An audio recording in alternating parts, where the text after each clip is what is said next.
दोस्तों नमस्कार। दोस्तों आज बेरोजगारी के उस दर्द का जिक्र हम आपसे करने जा रहे हैं जिस दर्द को इससे पहले भारत ने कभी देखा नहीं है, कभी उसका सामना किया नहीं है। भारत के भीतर कई बार अर्थव्यवस्था डगमगाई, रोजगार नहीं पैदा हो पा रहे थे, बेरोजगारी हुई और इन सब के बीच संकट भारत के भीतर गहराया है।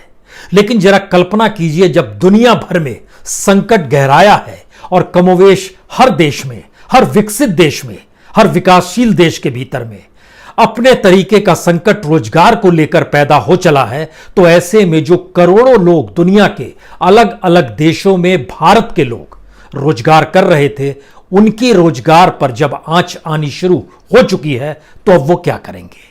और जब वो भारत लौटेंगे तो भारत के पास कौन सा प्लान है, ऐसी कौन सी योजना है, ऐसा कौन सा रिसर्च पेपर या ब्लूप्रिंट भारत सरकार ने तैयार किया है जिसके आश्रय कहा जा सके कि आने वाले वक्त में सरकार सामना करने को तैयार है? भारत सरकार की मुश्किल यही है कि किसी तरीके का कोई ब्लूप्रिंट रिसर्च के आधार पर वो तैयार नहीं करती है। इसका जिक्र हमने कल भी किया था कि किस तरीके से सरकार का खजाना खाली है और वो महंगाई भत्ता इस बार नहीं देगी। इतना ही नहीं, जनवरी में जो 4% डियरल अलाउंस यानी महंगाई भत्ता दिया गया था उसे भी वापस ले लेगी। और आज सरकार ने यह निर्णय ले दिया, यानी लगभग 54 लाख सरकारी कर्मचारी, 60 लाख पेंशनधारी, यानी कुल मिला के 1 करोड़ से ज्यादा की बड़ी तादाद इससे प्रभावित होगी। दुनिया के किसी भी देश में पेंशनधारियों की रकम को भी ना दिया जाए जिसका ऐलान हो चुका होता है, ऐसी स्थिति दुनिया के किसी देश में आपको देखने को नहीं मिलेगी। हमारे पास कोई प्लान नहीं है क्या?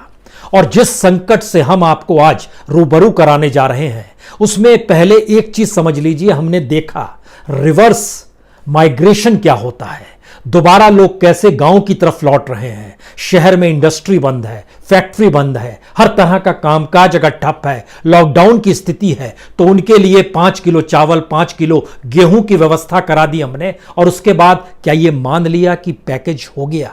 जी नहीं। अब जो संकट आएगा ये संकट कहीं ज्यादा भयावह है। ये पढ़े लिखो लोगों का संकट है, यह उन प्रोफेशनल्स का संकट है जिनका मान दुनिया के भीतर है। ये अब उस तबके का संकट है जिस तबके ने अभी तक भारत की परिस्थितियों को सिर्फ बाहर से देखा है, वहां की पूंजी से अपने घरों में पैसा भेजा है और वहां पर किसी भी तरीके का जिंदगी उन्होंने जी है, तो लेकिन रोजगार वहां पर उन्हें उपलब्ध था। अब वहां से जब रोजगार खत्म हो रहे हैं, रोजगार छिन रहे हैं, इतना ही नहीं, मार्च का भी पेमेंट नहीं हुआ है, अप्रैल का भी पेमेंट नहीं होगा, हवाई जहाज शुरू होंगे तो उसके बाद हर कोई भारत लौटना चाहेगा। कितनी बड़ी तादाद है ये, आपने कल्पना की है? मुश्किल सवाल है। तो आइए जरा समझने की आज कोशिश कीजिए कि क्यों हमारे सामने एक ऐसी अंधेरी गुफा सरकार ने लाकर खड़ी कर दी है जिससे जरिए लगता है कि वाकई इस देश के पास कोई प्लानिंग नहीं है क्या, और उस प्लानिंग के साए तले अब कैसी स्थिति आने वाली है। एक एक पन्नों के साथ, एक एक तथ्य के साथ, एक एक फैक्ट शीट के साथ, राष्ट्रीय और अंतर्राष्ट्रीय रिपोर्टों के साथ जरा इस बात को आज समझने की कोशिश कीजिएगा, यह कौन सा संकट है। भारत में के लोग सबसे बड़ी तादाद में दुनिया के किसी हिस्से में नौकरी करते हैं। इसमें एक हिस्सा दिमाग में अपने जरूर रखिएगा, ये कोई रईस लोग नहीं है, ये वर्कर्स है। ठीक उसी तरीके से जैसे गांव से चलकर दिल्ली, मुंबई, पुणे, हैदराबाद, चेन्नई, बेंगलुरु वर्कर पहुंचता है, वो कंस्ट्रक्शन मजदूर कहीं पर हो जाता है, कहीं दिहाड़ी मजदूरी करता है, कहीं किसी मैन्युफैक्चरिंग यूनिट से जुड़ जाता है। ठीक इसी तरीके से भारत से निकलकर दुनिया के अलग अलग देशों में बड़ी तादाद में भारत के मजदूर हैं। और दुनिया के सबसे ज्यादा मजदूरों की तादाद जो माइग्रेटेड वर्कर है उसमें भारत का ही नंबर सबसे अव्वल आता है। और भारत के ही वो मजदूर हैं जो सबसे ज्यादा दुनिया के बाजार से पैसा भी कमाते हैं। और अब उस पर ब्रेक लग रही है, नौकरियां जा रही है। कौन सी स्थिति होगी?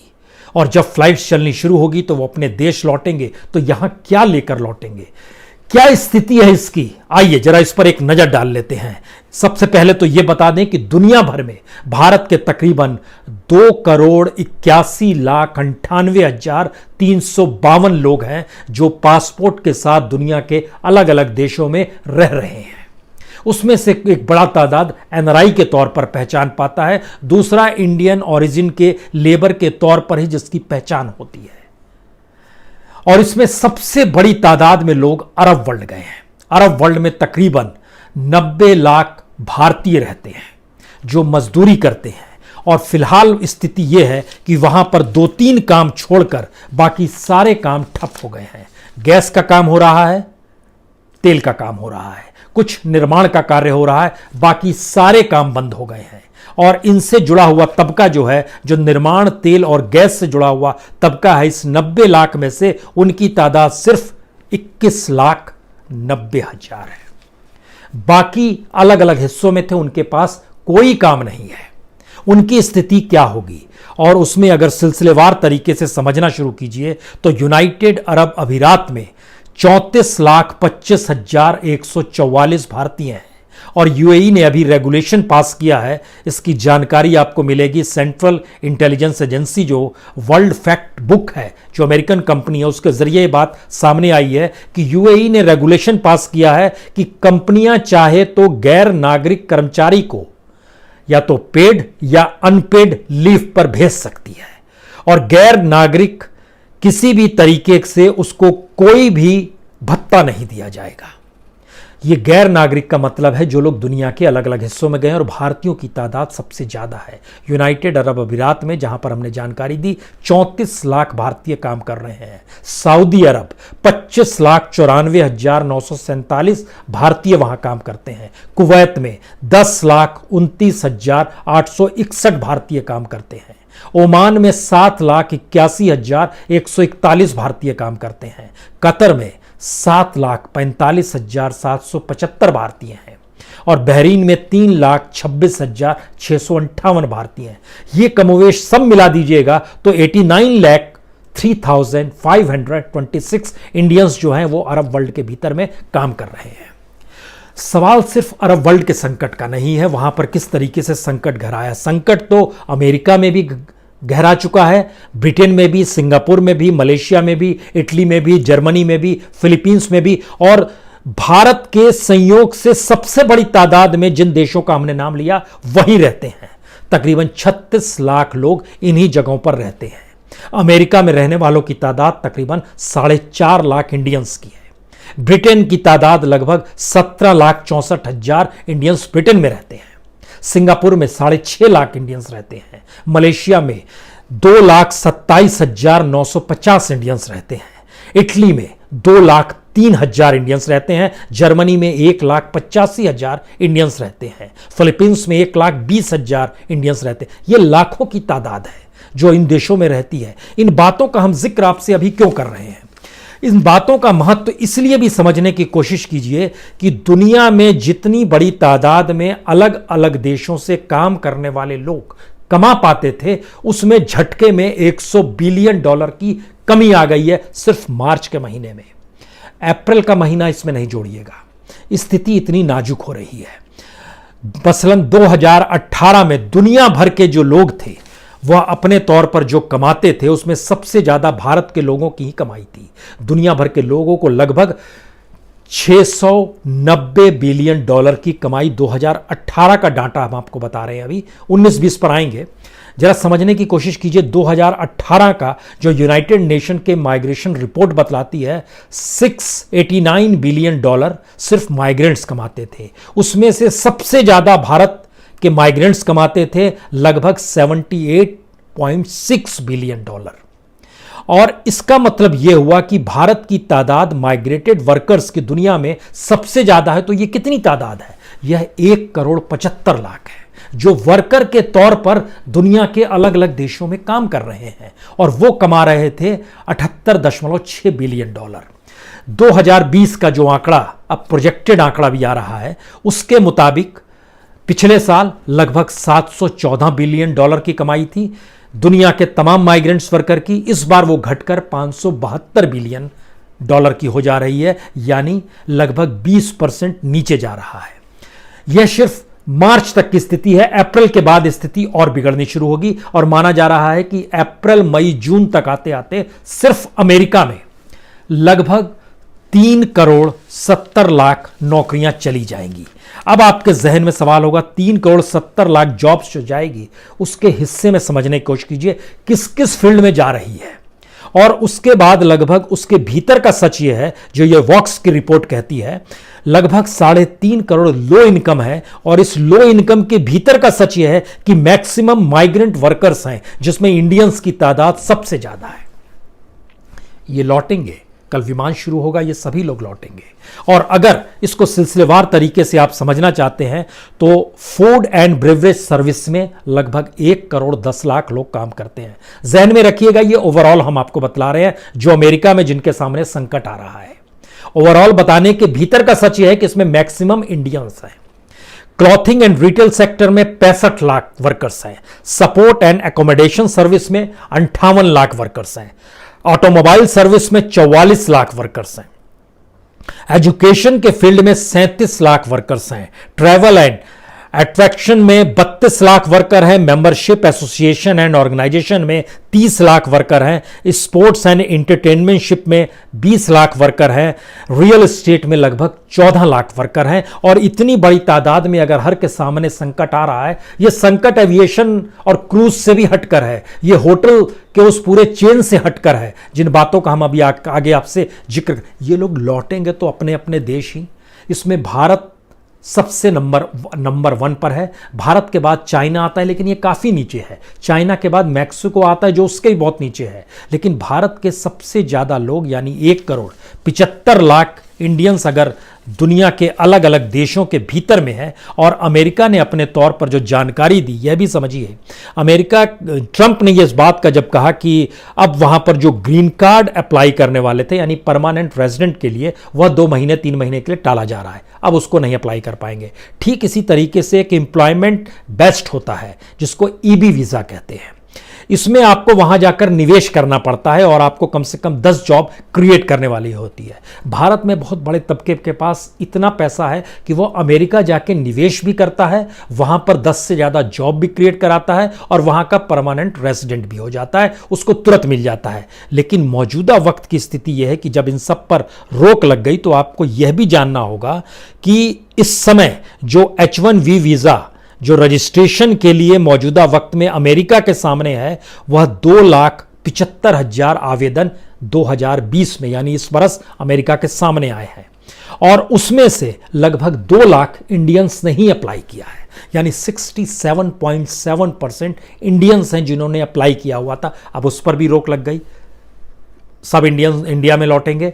जो इंडिया से बाहर जाना चाहते थे, अब वो जा नहीं पाएंगे। कमोवेश ये स्थिति है। जिस होटल चेन की हम आपसे जिक्र कर रहे थे, OYO, ये चाइना की एक होटल चेन है, और इसमें लगभग गिरावट जो 60 से 70% गिरावट आई, तो उसने अमेरिका में काम कर रहे भारतीय कर्मचारियों को 4 महीने बिना वेतन छुट्टी दे दी है। वेतन नहीं देंगे, नौकरी से भी नहीं निकालेंगे, लेकिन 4 महीने आप खुद जीना शुरू कीजिए, हम पैसा नहीं देंगे। तो क्या अमेरिका में रहते हुए 4 महीने वो कैसे कमाएगा खाएगा? जाहिर है जैसे ही विमान शुरू होगा वापस लौटेगा। और जिनको नोटिस नहीं दिया गया, उनको 25% वेतन की कटौती कर ली गई है। और इसी तरीके से भारत के दुनिया के अलग अलग देशों में लोग हैं। आप अमेरिका और उधर नहीं भी जाना चाहते हैं, अगर बांग्लादेश के बारे में जानकारी चाहते हैं, तो बांग्लादेश के भीतर भी तकरीबन 10,000 इंडियंस काम करते हैं। और सबसे बड़ा तबका इंडियंस का जो बांग्लादेश में काम कर रहा है, वह टेक्सटाइल और कपड़े से जुड़ा हुआ काम कर रहा है। और फिलहाल स्थिति यह है कि बांग्लादेश जो दुनिया के अलग अलग देशों में इंटरनेशनल ब्रांड जो उसका कपड़ा था, उसको तकरीबन 3 अरब 17 लाख डॉलर के ऑर्डर रद्द हो गए हैं। 1.5 करोड़ लोगों की आजीविका बांग्लादेश में खतरे पर आ गई है, जो इस टेक्सटाइल से जुड़े हुए थे। और उसमें जो 41 लाख लोग जो डायरेक्ट काम कर रहे थे, उसमें एक बड़ी तादाद इंडियंस की भी थी। एवरेज हालांकि यहां बहुत सस्ता है, 8 से 9 हजार रुपए ही महीने मिलता था। लेकिन स्थिति जब दुनिया में ये आ गई है, तो हर जगह काम बंद हो रहा है। और इन कपड़े वालों को कहा गया है कि आप इसको सैनिटाइज करके भेजिए। सैनिटाइज करके कैसे भेजेंगे, किसी को नहीं पता है। अरब वर्ल्ड में स्थिति है कि कोरोना से नहीं भूख से मर जाएंगे, ये रिपोर्टिंग हो रही है दुनिया के अलग अलग न्यूज़ चैनल में। भारत में ये नहीं दिखाया जाता है। भारत में तो न्यूज़ चैनल यह भी नहीं दिखा पाते हैं कि मजदूर भी ये कहते हैं कि कोरोना से बाद में मरेंगे, भूख से हम पहले मर जाएंगे। जबकि इंटरनेशनली तरीके से अब माइग्रेंट वर्कर्स के बारे में, चाहे वो CNN हो, BBC हो, अल जजीरा हो, कितने भी न्यूज़ चैनल हो, आप ध्यान दीजिएगा उस पर इस तरह की रिपोर्ट्स आनी शुरू हो गई है किस किस तरह का संकट है। और इसके ठीक पैरेलल में भारत के भीतर का अनएम्प्लॉयमेंट ये और घातक है। एक अनएम्प्लॉयमेंट बाहर से आ रहा है, एक अनएम्प्लॉयमेंट हमारे भीतर का है। हमारे भीतर के अनएम्प्लॉयमेंट में मौजूदा वक्त में वायरस का चक्कर सिर्फ नहीं है। जरा इसको समझने की कोशिश कीजिए। 2016-17 में, 3 साल पहले आपको ले गए, उस समय लगभग भारत में 40 करोड़ 61 लाख लोग काम करते थे। 17-18 में इसमें 2 लाख की कमी आ गई और उसके बाद 50 लाख लोगों की कमी आ गई 18-19 में, और यह घटकर हो गया 40 करोड़ 9 लाख। इस तरीके से कमी आई और 19-20 में सिर्फ 27 लाख लोगों को रोजगार मिला। और आंकड़ा मौजूदा वक्त में भारत का जो रोजगार का था इस लॉकडाउन से पहले का, वह लगभग 40 करोड़ 38 लाख का था। लॉकडाउन ने एक लिहाज से सबको स्टैंड स्टिल कर दिया, खड़ा कर दिया। लेकिन भारत के भीतर का सच क्या है? यह CMI के डायरेक्टर की एक रिपोर्ट है। उन्होंने अपनी रिपोर्ट में इस बात का जिक्र किया है कि दरअसल भारत में 15 बरस की उम्र पार करते ही व्यक्ति मजदूर हो जाता है और हर महीने इस देश में लगभग 20 लाख लोग मजदूर होते हैं जो 15 साल से पार कर रहे हैं। यानी एक साल में तकरीबन 2.5 करोड़ मजदूर तैयार हो जाते हैं। और नौकरी दे पाने की स्थिति में हम कितने आए? 27 से 30 लाख सिर्फ हम मैक्सिमम नौकरी इस बीते 6-7 सालों के भीतर में दे पाए हैं, सिर्फ 18-19 और 19-20 के बीच में। इसका मतलब है बाकी लोग कहां जाते हैं? बाकी लोग किसान में लग जाते हैं, छोटे ट्रेडर हो जाते हैं, कुछ स्किल्ड होते हैं तो वो काम करते हैं, कुल मिला के बाकी सड़क पर होते हैं। और भारत के भीतर दुनिया का अनूठा सच है कि यहां लोग प्रोफेशनली अपने तरीके से काम करते हैं, जिसे जो काम आता है उस काम में लग जाता है। लेकिन इसका दूसरा सच ये है कि अप्रैल के बाद से लॉकडाउन की परिस्थिति इस देश के भीतर में सब कुछ खत्म कर चुकी है। और खुद CMI का ये डाटा बताता है कि दरअसल जिनके पास काम होता है उनके पास कुछ भी जमा करने के लिए नहीं होता है, कमाते हैं और खाते हैं। यह स्थिति गांव में भी है और यह स्थिति शहर में भी है। उसकी पूर्ति कैसे कोई करेगा यह कोई नहीं जानता है। यानी पहली बार दिहाड़ी ही बंद नहीं हुई, पहली बार लॉकडाउन ने खरीदारी खत्म नहीं की, तो दुनिया के सामने अलग अलग तरीके का संकट जो आया है इसने कई कैटेगरीज में हर लोगों को, हर देश को खड़ा कर दिया है। भारत की स्थिति यह है कि यहां बेरोजगारी बढ़ेगी, यहां भूखमरी की स्थिति आ सकती है, यहां पर न्यूनतम जरूरतों को पूरा करने के लिए सरकार पर आपको निर्भर रहना पड़ेगा। इसके अलावा कोई उपाय नहीं बचेगा। एक बड़ा तबका, अभी हम बहुसंख्यक तबके का जिक्र कर रहे हैं, वर्ल्ड वाइड की स्थिति यह है जो कि डेवलप स्टेट है और जिन राज्यों में या जिन देशों में भारत के मजदूर काम करते हैं जो अब लौटेंगे, वो क्यों लौटेंगे? इंडस्ट्रियल प्रोडक्शन लगभग बंद हो चला है। जो शेयर मार्केट था, यानी जिनके पास पैसा था, भारत में भी ऐसा एक तबका है जिसके पास पैसा है, वो शेयर मार्केट के जरिए अपने आप को कमाता था। शेयर मार्केट कोलैप्स कर रहा है। शेयर मार्केट के भीतर का सच यह है कि अब वहां पर इन्वेस्ट करने की स्थिति में कोई इन्वेस्टर नहीं आ पा रहा है। और भारत में तो यूं भी नहीं आता है क्योंकि उसके ऊपर जो टैक्स लग जाता है उसकी एक अजीबोगरीब कहानी है। जो टैक्स लगाता है पहले उसको टैक्स देना पड़ता है, जो इन्वेस्ट कर रहा है जो कंपनी है, उसके बाद जो डिविडेंड यानी जो प्रॉफिट आता है उस पर टैक्स देना पड़ता है, वह लगभग 5 से 45% है। उसके बाद टैक्स देने के बाद जब वो अपनी कंपनी में पैसा डालता है तो इंडिविजुअल लेवल पर टैक्स देना पड़ता है। भारत में इसीलिए इन्वेस्टर नहीं पैसा लगा रहे हैं। और यह स्थिति क्यों क्रिएट हुई थी? इसके पीछे भी अनप्लान्ड स्थिति है, कोई सोच ही नहीं थी। कहा गया कि भारत में जो शेयर मार्केट से जुड़ी बड़ी कंपनियां और इन्वेस्टर हैं वो जॉब पैदा करेंगे। जॉब पैदा वो पैसे के बल पे कैसे चीजों को क्रिएट कर सकते हैं अगर देश में इंफ्रास्ट्रक्चर नहीं है? तो हुआ यही, टैक्स उन पर लगा दिया गया। जो फॉरेन इन्वेस्टर थे उनका टैक्स माफ कर दिया गया। सोचा गया कि उनसे कुछ नौकरी मिलेगी, कुछ नौकरी पैदा हुई भी होगी।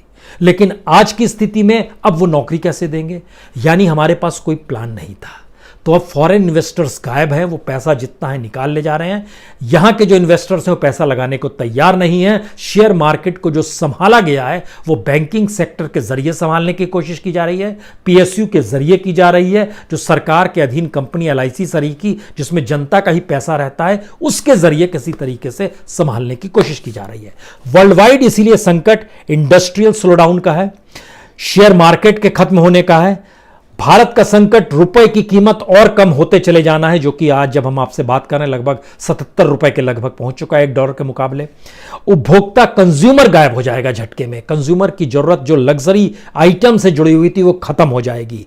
कैश क्रंच भी कई देशों में शुरू होगा। इसका मतलब यह है कि भारत के मजदूर नहीं बल्कि दुनिया भर के मजदूर जो दुनिया भर के अलग अलग देशों में जाते थे, जिस देशों की हमने कतार बताई आपको जहां मैक्सिमम जाते थे, उसमें एक अरब वर्ल्ड है, एक अमेरिका है, फिर जर्मनी है, फिर इटली है, इस तरीके से अलग अलग सिंगापुर है उसके बाद क्रिएट किया हुआ है। इन तमाम जगहों का संकट बता रहा है कि यहां के लोग लौटेंगे, और ऐसे में अगर मार्केट से इन्वेस्टमेंट गायब है, अनएम्प्लॉयमेंट के इंश्योरेंस को देने की स्थिति में भारत नहीं रहता है। भारत में बेरोजगारी भत्ता सबको नहीं दे पाएंगे, स्थिति ही नहीं है। अमेरिका में दे रहे हैं, लगभग 2.5 करोड़ लोगों ने अप्लाई किया है वहां बैंक में, जिनको महंगाई भत्ता दिया जा रहा है। और आपको यह जानकर जरूरत होगी कि हम लोग अमेरिका से अपनी तुलना ना किया करें। हमारे यहां प्रति व्यक्ति आय जो है वो 54,000 बैठती है साल की, और वहां 54 लाख बैठती है। और महंगाई भत्ता जो उनको मिलता है वह कुल मिला के लगभग 5 से 10% के बीच में, यानी 3 लाख से लेकर 5 से 6 लाख के बीच में उनको महंगाई भत्ता मिलता है। इतने की नौकरी भी कर पाते हैं नहीं कर पाते हैं भारत के लोग दुनिया के अलग अलग देशों में जाके, इसका डाटा भी हम आपको बता दें। क्योंकि हमारे यहां का संकट ये हो गया है कि अगर ये लोग लौटना शुरू करेंगे जो दुनिया के अलग अलग देशों में है, तो स्थिति कैसे संभालेंगे या संभालने की स्थिति में क्या होगा। इसका एक आंकड़ा यह बहुत साफ तौर पर कहता है कि भारत के भीतर में जो कमाई दुनिया के 2018 तक का जो डाटा आया, उसमें जब इसकी जानकारी आई कि भारत के मजदूर जो 1,75,00,000 हैं वह $78.6 बिलियन कमाते हैं। इसका मतलब यह हुआ कि वह लगभग $7,860 कमाते हैं। इसको अगर 76 से मल्टीप्लाई कर दीजिएगा तो हर के हिस्से में जो आएगा वो तकरीबन 5,97,360 ये कमाई अपने तौर पर आएगी हर व्यक्ति के हिस्से में, जो कि इतनी कमाई, इसको हमने जो डिवाइड किया $78.6 बिलियन मीन $7,860, इस $7,860 करोड़, और इसको जब 76 से मल्टीप्लाई करते हैं तो ये पूरी रकम बैठती है 5,97,360 करोड़ रुपए। और इसको जब 1,75,00,000 इंडियन से डिवाइड करते हैं तो ईयरली कमाई हर के हिस्से में आती है सिर्फ 3,41,348 रुपए। यानी मंथली कमाई जितने भी मजदूर दुनिया के अलग अलग देशों में है उसकी कमाई मंथली एवरेज आती है 28,445 रुपए, यानी एक दिन का 948 रुपए। यह आकलन इसलिए बड़ा महत्वपूर्ण है क्योंकि अरब वर्ल्ड में कमाई जो है यहां एवरेज 28,445 आ रहा है, लेकिन अरब वर्ल्ड में जो कमाई होती है वो एवरेज 15,000 रुपए आता है। तो इसका मतलब है एक हिस्सा बाहर काम करने वाला कुछ हिस्सा ज्यादा कमाता है, कुछ हिस्सा कम कमाता है। और भारत के बाद जिन देशों का नंबर आता है उसमें चाइना है जिसको $67.4 बिलियन वहां के लोग कमाते हैं दुनिया के अलग अलग हिस्सों में। मैक्सिको इसके बाद आता है 37.7। लेकिन सबसे ज्यादा पैसा जिन देशों से माइग्रेंट वर्कर्स को मिलता है और इंडियंस भी उसकी कैटेगरी में आते हैं, संकट वहीं पर है। अमेरिका सबसे ज्यादा पैसा माइग्रेंट वर्कर को देता है। अब वहां पर बाहर के लोगों को रोजगार नहीं मिलेगा, जो रोजगार काम कर रहे थे वो स्थिति बिगड़ गई है, नहीं चलेगा काम, तो $68 बिलियन उस पर ब्रेक लगेगी अमेरिका में। सऊदी अरब में लगभग $36.1 बिलियन वहां उस पर ब्रेक लगने वाली है। यूनाइटेड अरब अमीरात में $44 बिलियन लगभग माइग्रेंट्स को दिया जाता है, वो लगभग 40% नीचे आ गया है। स्विट्जरलैंड में लगभग $26 बिलियन, जर्मनी में $22 बिलियन, रशिया में $20 बिलियन, चाइना भी देता है माइग्रेंट वर्कर्स को, वहां इंडियंस भी हैं बड़ी तादाद में, वो लगभग $13 बिलियन, कुवैत देता है लगभग $13.5 बिलियन, फ्रांस भी देता है लगभग $13.5 बिलियन। ये एक स्थिति हम इसलिए बता रहे हैं आपको कि भारत के लेबर्स जो जा रहे थे वो नहीं जाएंगे, और वहां पर जो लेबर्स है वो वहां से लौटेंगे। इन सबको जब मिला दीजिएगा तो स्थिति सिर्फ ये मत जोड़िए कि जो विदेशों में काम कर रहे थे लोग वह शायद रईस होते हैं, जी नहीं। उनका एक डाटा, बहुत शानदार डाटा है, ये यूनाइटेड नेशन के जरिए जारी किया गया, इसको जरा समझने की कोशिश कीजिए। दुनिया भर के लगभग 81 लाख लोग 1990 में यानी 30 साल पहले माइग्रेंट वर्कर थे। उस समय भारत के माइग्रेंट वर्कर्स की तादाद 20 लाख थी, यानी 81 लाख में 20 लाख भारत के थे, लगभग 25% के लगभग। 2015 का डाटा आया, वो कहता है कि 2,53,82,000 माइग्रेंट्स दुनिया भर में हैं, और उसमें भारत के लगभग 81,81,000 है, यानी झटके में ये 31% हो गया। और ये लगातार बढ़ता है। लेकिन कौन लोग जाते हैं बाहर? अब वो लौटेंगे तो कहां लौटेंगे? ऐसे में हमने सबको जानकर हैरत होगी, सबसे ज्यादा जो 2011 से लेकर अभी तक का डाटा मिला है उसमें जो भारत के लेबर सबसे ज्यादा गए हैं, उसमें 2015 और 17 की जानकारी आपको देते हैं। उत्तर प्रदेश से, जी, लेबर के तौर पर उत्तर प्रदेश सिर्फ महाराष्ट्र लेबर नहीं भेजता है, ये दुनिया के अलग अलग देशों में भी भेजता है। 2,30,000 लेबर्स उत्तर प्रदेश के 2015 में इंटरनेशनल माइग्रेंट लेबर हो गए, और 2017 में 90,000 लेबर गए बाहर, सिर्फ उत्तर प्रदेश के। बिहार के 2015 में 1,11,000 वर्कर्स बाहर गए थे विदेश में, और 2017 में 70,000 गए थे। वेस्ट बंगाल के भी गए थे, लगभग 65,000 2015 में गए, 2017 में 40,000 गए। जो केरल का जिक्र होता है कि वहां के बड़ी तादाद में लोग जा रहे हैं, उनकी तादाद कम हुई है। 2015 में सिर्फ 40,000 लोग गए थे, 2017 में सिर्फ 20,000 लोग गए। यानी अगर ओवरऑल डाटा इस पिछले लगभग 8 साल का निकालिएगा तो उत्तर प्रदेश से सबसे ज्यादा लोग गए 31%, बिहार के लोग गए 15%, तमिलनाडु के लोग गए 11%, केरल के लोग गए 10%, वेस्ट बंगाल के लोग गए 8%, पंजाब, राजस्थान और आंध्र प्रदेश के 7% उसमें गए जो लोग गए, और जो उड़ीसा और तेलंगाना है 2% लोग गए। यानी ध्यान दीजिए तो देश के भीतर के कमोवेश हर राज्य से इंटरनेशनल माइग्रेट लोग हुए हैं। अब वो वापस लौटेंगे। हमारे पास प्लान क्या है? कोई प्लान है या नहीं है? क्योंकि बेरोजगारी की स्थिति देश के भीतर, जो सीएमआई का डाटा है वो डराने वाला है। हम रोजगार पैदा नहीं कर पा रहे हैं। जो खुद रोजगार करने की स्थिति में थे वो अब चीजें खत्म हो गई हैं, क्योंकि मार्केटिंग स्टाइल पूरी तरीके से बदल गया है। और इन सब परिस्थितियों में अब बाहर से जब लोग लौटेंगे, और इस देश के भीतर की स्थिति को लेकर जो यूनाइटेड नेशन चिता रहा है कि कहीं दुनिया में भूखमरी की स्थिति ना आ जाए, और खास तौर से भारत जैसे डेवलपिंग स्टेट में इसका असर पड़ सकता है बड़ी तादाद में, ये सारी परिस्थितियां बतलाती है कि जब आपके पास कोई प्लान नहीं होगा तो आप क्या करेंगे? दूसरे मुद्दों पर डाइवर्ट करेंगे, या इस दिशा में लोग सोचे नहीं इस दिशा में जाएंगे, मीडिया का इस्तेमाल करेंगे, और जब आपके पास कोई आएगा तो आप उससे कहेंगे रोटी नहीं है तो केक खा लो। फ्रेंच रेवोल्यूशन से पहले याद कीजिए, यही शब्द तो इस्तेमाल किया गया था। जनता भूखी थी, रोटी खाने को नहीं था, और उस वक्त राजा ने कह दिया रोटी नहीं है तो केक खा लो। और इस मौजूदा वक्त में डेमोक्रेसी का सबसे बड़ा पाया जो मीडिया है, हमको लगता है उस पर बात करने की जरूरत है कि उसकी भूमिका अगर अब वो नहीं चेती तो कितनी खतरनाक इस देश में होने वाली है। उसकी खुद की परिस्थिति डामाडोल हो जाएगी। तो अगले बार जब आपसे मिलेंगे तो मीडिया पे बात करेंगे। इस संकट से उभरने के लिए कोई प्लान सरकारें नहीं बनाएंगी, सत्ता के पास नहीं है, गवर्नेंस नहीं है, सिस्टम काम नहीं कर रहा है, तो फिर क्या हम आप दोनों आंख बंद कर लें, या आप चीजों को सचेत करना शुरू करें? ऐसी स्थिति होती है जब चुने हुए राजा को भी वापस बुला लिया जाता है। बहरहाल बहुत बहुत शुक्रिया, बहुत बहुत शुक्रिया।